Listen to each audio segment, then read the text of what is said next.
Fala, turma! Tudo bem? Sejam muito bem-vindos a mais uma videoaula. Na videoaula de hoje, nós iremos falar sobre o gerenciamento de riscos ocupacionais, bem como a estratégia para a elaboração do nosso PGR.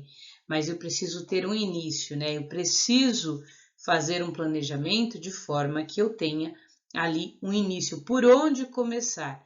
Então, quando nós falamos de gestão de risco, nós devemos sempre começar pelo levantamento das vulnerabilidades, pelo levantamento das ameaças, aquelas ameaças que possam oferecer risco ao trabalhador, aquelas ameaças que possam oferecer risco também à organização, e devemos também pensar, inclusive, no meio ambiente, é claro. Então, olha só, para iniciar, eu vou falar para vocês as 5 etapas importantes, principalmente no quesito de gestão de riscos ocupacionais. Se eu não seguir essas etapas, se eu não seguir essa ordem cronológica, eu não consigo fazer uma boa gestão dos riscos ocupacionais. Eu não conseguirei, então, fazer o meu documento base, o meu programa de gerenciamento de risco coerente. Vai ser apenas um papel. E nós não queremos que seja apenas um papel. Nós queremos que seja um documento vivo, um documento que converse com a realidade e a particularidade, de cada empresa. Temos que parar com essa questão do Ctrl+C e Ctrl+V. Eu vejo muitos profissionais aderindo aí à tecla, né? Ctrl+C e Ctrl+V, copiando e colando. Essa é a grande verdade. Então, nós temos que banir esses tipos de ações, esse tipo de atitude. Tudo bem? Então, vamos lá, vamos ao nosso tópico falando aqui das etapas necessárias. A primeira delas está aqui, é o primeiro passo que você deve dar em direção à gestão do risco. É você fazer a identificação, é você fazer o levantamento das vulnerabilidades, é você ter aquela visão, não aquela visão cone, mas uma visão mais ampliada, olhando para o todo, olhando para a totalidade. Então, você precisa ter um ponto de partida para identificar todos os perigos, bem como defini-lo com detalhamento. Quando nós falamos em defini-lo o perigo com detalhamento, isso significa, claro, que você tem que partir do princípio que precisa ir a campo, precisa olhar para o ambiente, identificar no ambiente as fontes, além das fontes, os perigos, ok? As circunstâncias, tudo bem? Precisa saber o processo operacional, o processo de trabalho daquele indivíduo, conhecer as suas características, identificar se existem medidas de prevenção ou não, ou seja, fazer todo um levantamento. Então, o primeiro passo é identificar todos os perigos, e aí de maneira detalhada e de maneira única, perigo a perigo, você vai fazendo esse detalhamento, tudo bem? Olha só, o próximo passo aqui, uma vez que você identificou o perigo, é você avaliar esse perigo. Você precisa, claro, olhar para eles e de maneira individual, cada perigo deve ser tratado de maneira diferente. Vocês precisam aí verificar qual a probabilidade daquele perigo se materializar, daquele agente com potencial de causar dano, né, trazer uma consequência, de certa forma, ele ser efetivado no ambiente de trabalho. Então, você precisa identificar nas questões da probabilidade.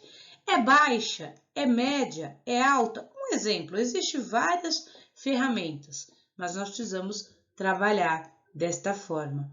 Uma vez que existe essa possibilidade desse perigo se materializar, se eu não neutralizá-lo, claro, se eu não adotar medidas que eu possa diminuir aquele perigo, deixar ele numa condição aceitável, se ele acontecer, Qual será a severidade, qual será a magnitude do dano, da lesão causada àquele trabalhador ou àqueles trabalhadores? Quantos trabalhadores serão atingidos? É 1? É 10? Porque se é 1, eu tenho um nível de magnitude. Se é 10, opa, esse nível ele é ainda mais perigoso.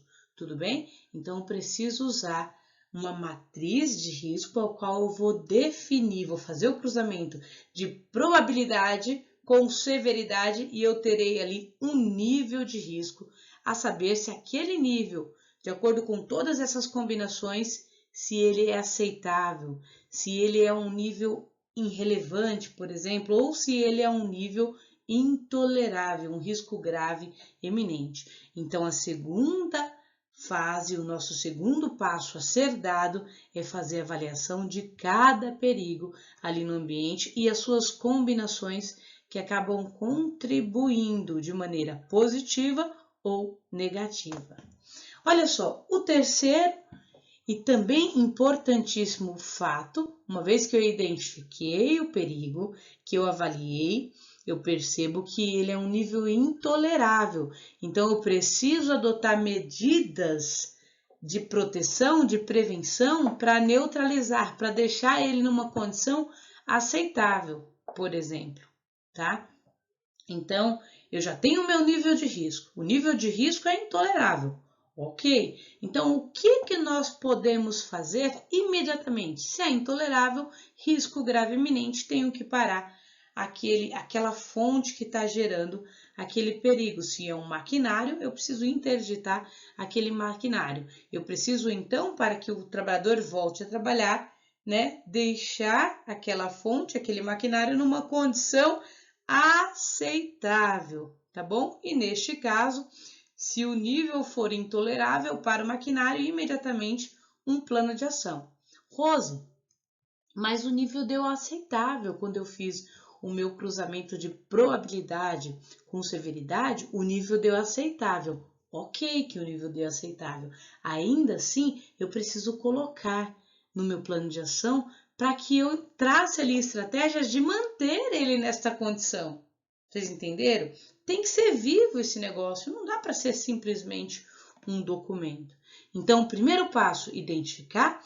O segundo passo, avaliar o nível daquele risco com uma matriz de risco.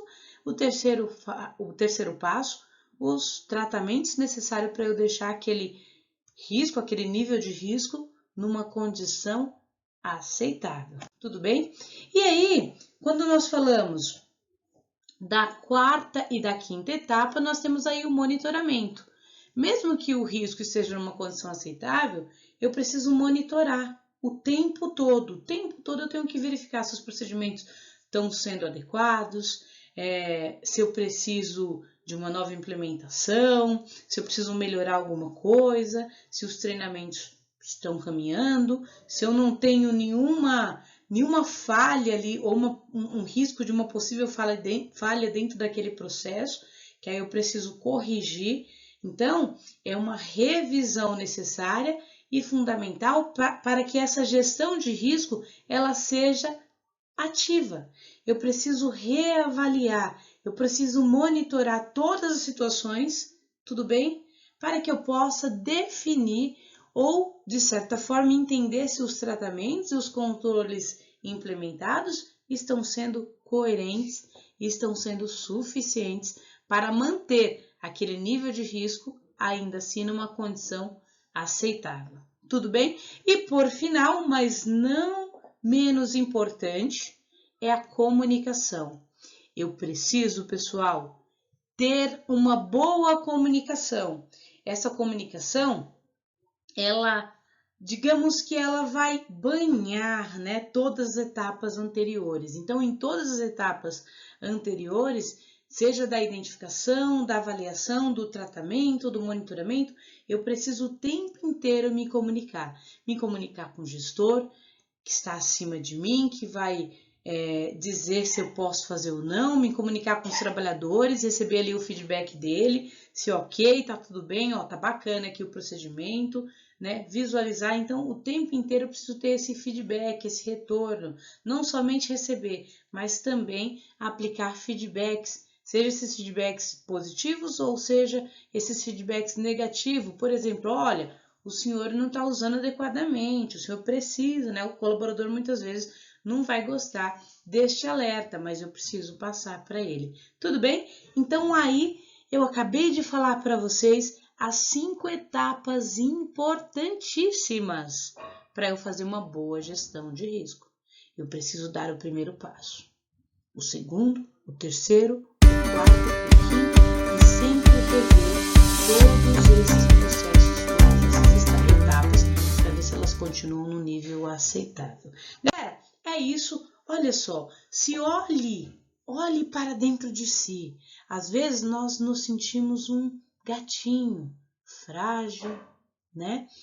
Mas vocês precisam saber que a partir do momento que vocês fazem essa escolha, eu quero ser um bom profissional em segurança e saúde do trabalho, no trabalho, eu preciso ser valente. Eu preciso encarar, eu preciso ser melhor, eu preciso melhorar, eu preciso ser melhor que eu mesma, é isso. E não melhor que ninguém, mas melhor que eu mesma todos os dias. Olha só, a vida não te pede para ser forte, ela te obriga. O profissional que está apto às adaptações, às mudanças e a fazer uma boa gestão, será este profissional a ser inserido no mercado de trabalho e obter muito sucesso. Até a próxima, espero que vocês tenham gostado. Valeu!